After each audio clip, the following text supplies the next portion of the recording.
नमस्कार, news plus live देख रहे हैं आप। मैं हूं प्रशांत प्रकाश।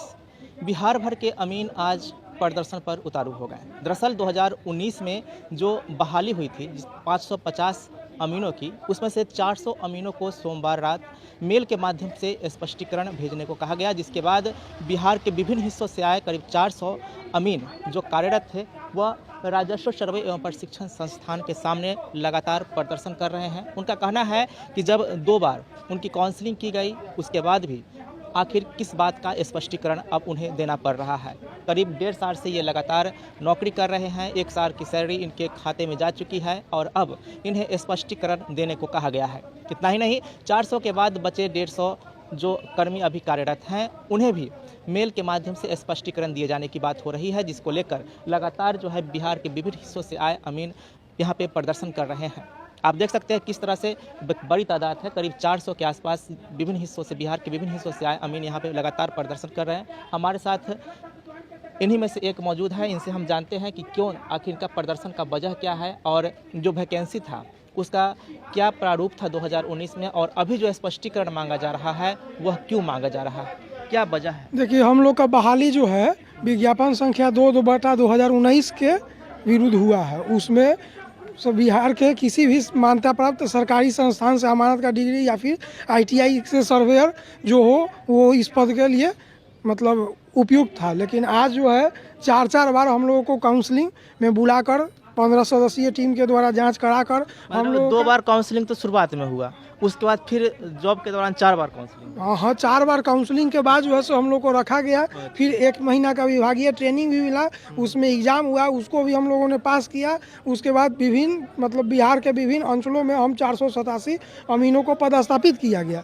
उसके बाद अब इधर परसों जो है सो अचानक मेल पर यह आता है कि आप लोगों का जो डिग्री है वह विज्ञापन का अनुरूप नहीं है, तो क्यों ना हम आपको सेवा से निकाल दें। तो हम लोग का विरोध इसी बात का है कि उस समय जब काउंसलिंग हुआ था तो हम लोग का डिग्री मान्य था, अब किस कारण से अमान्य घोषित किया जा रहा है और क्यों यह कहा जा रहा है कि विज्ञापन के अनुरूप नहीं है। बता दें कि इससे पहले 4 महीना पहले 56 अमीनों को इसी तरीके से स्पष्टीकरण की मांग की गई थी और उनसे भी यही सवाल किया गया था कि आपका जो डिग्री है वो विज्ञापन के अनुरूप नहीं है, और उसके बाद उनके स्पष्टीकरण लेने के बाद जो है सो उनको बर्खास्त कर दिया गया था। अब लगभग 300 से ऊपर अमीन को ईमेल के माध्यम से स्पष्टीकरण फिर से पूछा गया है। तो हम लोग का विरोध यही है कि उन से स्पष्टीकरण का जो मांग किया गया है उसको रद्द किया जाए और पहले से जो 56 अमीन बर्खास्त किए गए हैं उनको भी फिर से सेवा में लिया जाए। और यदि हम लोग गलत हैं तो जो पहले निदेशक महोदय जय सिंह साहब 15 सदस्यीय टीम गठित कर जो हम लोगों का डॉक्यूमेंट्स का जांच करवाए थे, पहले उन 15 लोगों पर कार्रवाई किया जाए, क्योंकि यह जो बहाली आया था उसमें लगभग 30,000 लड़के आवेदन दिए थे, जिसमें से 15 सदस्यीय टीम द्वारा 3125 लड़का का जो है सो डिग्री मान्य घोषित किया गया था और उसमें से 1325 लड़के को काउंसलिंग में बुलाया गया था। उसमें से 407 मतलब उसके विरुद्ध 550 जो वैकेंसी था उसके विरुद्ध 534 लड़का का नाम आया, जिसमें से 487 लड़के ज्वाइन किए थे और उसके बाद यह घटना हो गया है।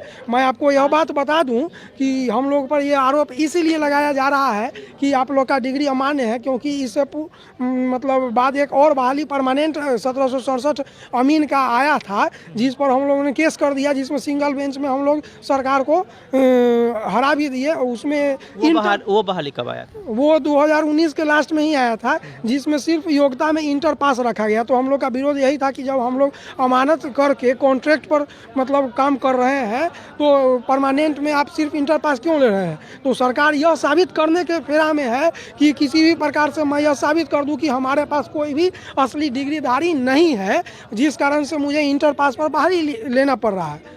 यही मेन मुद्दा है और इसीलिए ये सारा खेल रचा जा रहा है। मैं आपको बता दूं कि वो जो 1767 बहाली है उसमें पैसे की उगाही के लिए ये सब किया जा रहा है, भरपूर मात्रा में पैसा लिया जा रहा है। और यहाँ मुजफ्फरपुर के पॉलिटेक्निक कॉलेज में जो हम लोग पढ़े हैं तो वो हम लोग नाजायज़ हो गए, और यूपी में कौन कॉलेज से आया है, कौन आया है, नहीं आया है, जो इस वैकेंसी में है उसका कोई जांच नहीं किया जा रहा है, उन पर कोई कार्रवाई, कोई स्पष्टीकरण की मांग की नहीं जा रही है। ऐसा क्यों हो रहा है? जय सिंह साहब इस बात का जवाब दे कि वो पैसे की उगाही की बात कहें, कौन इसमें शामिल हो सकता है? जयसिंह साहब जो भू अभिलेख एवं परिमाप निदेशालय के निदेशक हैं, माननीय पूर्व मंत्री रामसूरत राय जी हैं, इन लोगों का इसमें हाथ है। कहाँ से आए हैं? हम मुजफ्फरपुर से आए हैं और दरभंगा के घनश्यामपुर अंचल में पदस्थापित है। क्या नाम है? प्रगति कुणाल। सर सबसे पहले हम यही कह रहे हैं, जो स्पष्टीकरण अगर हम लोग से पूछे तो पहले जो है पूर्व जो है 15 सदस्यीय टीम का गठन किया गया था, 2 बार डॉक्यूमेंट्स वेरिफिकेशन कराया गया था। उस समय डॉक्यूमेंट्स वेरिफिकेशन करने के बाद हम लोग को जो है जिला में पदस्थापन किया गया। उसके बाद जिला से बंदोबस्ती से हम लोग को अंचल में पदस्थापित किया गया है। हम लोग अपने निष्ठापूर्वक काम को निष्पादन कर रहे हैं। परसों रात में ईमेल के माध्यम से सभी आदमी को मेल आया है, जो आप लोग को जो है जो विज्ञापन निकला था 2019 से 2019 उसके अनुकूल नहीं है। तो नहीं है तो इसका जवाब निर्देशक महोदय खुद दे। जो आप जो सदस्यीय टीम का गठन किए थे वो 420 है कि हम लोग हैं। अगर हम लोग रहते तो उसी समय आप नियुक्ति पत्र नहीं देते। आप 2 साल तकरीबन 2 साल सर हम लोग जॉब में आ गए हैं, जॉब कर रहे हैं। अचानक मेल दे रहा है जो आप लोग स्पष्टीकरण दीजिए, नहीं तो आप लोग को बर्खास्त। इससे पूर्व जो है 56 को अंचल अमीन को ऐसे ही पदस्थापित था, उन लोग को जो है स्पष्टीकरण कर दिया जो आप लोग का नाइलेट से है। अब ये कोई बात हुआ जो है नाइलेट से है, बिहार पॉलिटेक्निक से है ना। सबसे पहले तो आप पॉलिटेक्निक कॉलेज को घेरिए, जो भाई आप किस तरह से आधार पे मान लीजिए जो है डॉक्यूमेंट्स दे रहे हैं या सर्टिफिकेट वहाँ से दे रहे हैं। सबसे पहले तो निर्देशक महोदय को कहाँ से डिग्री लिए थे? हम दरभंगा पॉलिटेक्निक कॉलेज से लिए हुए हैं। कितना खर्च पड़ा था? 20,000 का खर्च एवरेज में पड़ गया था जी। तो जॉब जो किए कितना दिन जॉब किए कुल मिला के सर 1.5 साल से ऊपर हो गया है। सैलरी आया उसका? सैलरी सर 1 साल का दे दिया है, 6 महीना का अभी भी बचा हुआ है 6 महीना का। जी। और उसके बाद ये इस तरह की बात रात में परसों की बात है, परसों इस तरह की घटना है। 300 बच्चा का मेला है। कहाँ से आए हैं? हम सर मोतीपुर अंचल में पदस्थापित है, प्लस एक्स्ट्रा में हमको साहबगंज अंचल भी पदभार में दिया गया है। वहाँ पे भी हम देखते हैं, 3 दिन यहाँ है 3 दिन वहाँ पे हैं। लक्ष्मण भंडारी शुभ नाम हुआ। तो देखा आपने जिस तरह से इन्होंने बताया कि सरकार द्वारा मान्यता प्राप्त पॉलिटेक्निक कॉलेज से इन्होंने डिग्री लिया, उसमें भी पैसे खर्च हुए। उसके बाद करीब 1.5 साल तक ये जॉब में रहे, 1 साल का इनका सैलरी भी इनके खाते में आ चुका है। बावजूद इसके 1.5 साल पूरे होने के बाद अब इनसे स्पष्टीकरण मांगा जा रहा है और जिसको लेकर ये लोग लगातार प्रदर्शन कर रहे हैं।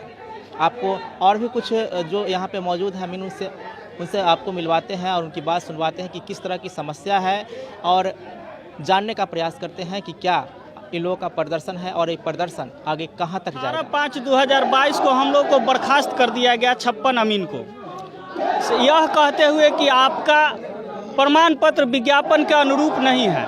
हम लोग इसके आलोक में जो है सुनवाई में भी गए हैं अपर मुख्य सचिव महोदय के यहाँ, वहाँ पर सुनवाई हुई है, लेकिन उसका भी रिजल्ट निगेटिव ही बना है। अभी तक रिजल्ट आउट नहीं किया गया है सुनवाई का, लेकिन ये हम लोग को किसी माध्यम से मालूम चला है कि वो भी रिजल्ट निगेटिव है।